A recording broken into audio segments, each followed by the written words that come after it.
From a very early age, I did want to be a writer, and I did want to be an editor. And on the writing side, my mother was a writer. She was a novelist and a short story writer, 2 novels, stories in the New Yorker and Saturday Evening Post, Collier's, and the magazines of those days, meaning the 1930s, 1940s, into the early 50s. So I knew how a writer wrote.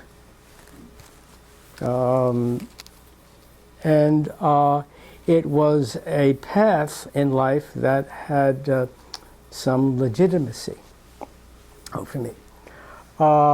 As for being an editor, my mother's second novel, which was published in 1952, her editor was Lee Barker, who was a head editor in those days at Doubleday. I think he was editor-in-chief.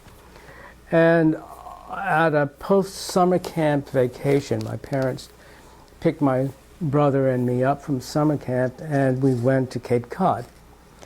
Actually, Sandwich. No, Plymouth. Yeah, Plymouth.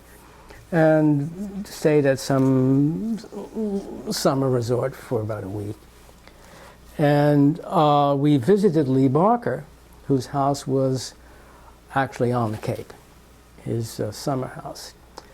And I looked around, and there were piles of papers in his study. There were books, lots of books, and light coming in from the trees around, and this was very peaceful. And I thought, this is a nice kind of life. I like this. I do like this. So I intended to be a writer and an editor. It took a long while, however. When I graduated from college, I couldn't get a job. If you gave me a manuscript, I did not know what to do with it, etc. When I first sat down to seriously write a novel, I didn't get past page 5. I didn't know how to do it. Eventually I did, and I had a novel published. But it was a long process of learning how to do it. At one point, for example, I was freelancing. I was in my late 20s, and instead of writing this novel, that I intended to write, I wound up editing at least 1 or sometimes 2 manuscripts a week for New American Library.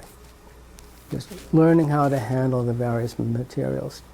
Plus, I was an editor at the New Leader magazine, and I was editor along with my wife of which is where we met, the New York Historical Society Quarterly. So by the time I got to ND in my late 20s, I started doing some freelance work for them in 1968, and went on staff in 1970. I knew how to edit. I knew what to do with the manuscript, and that's been basically my specialty. I know how to get it done.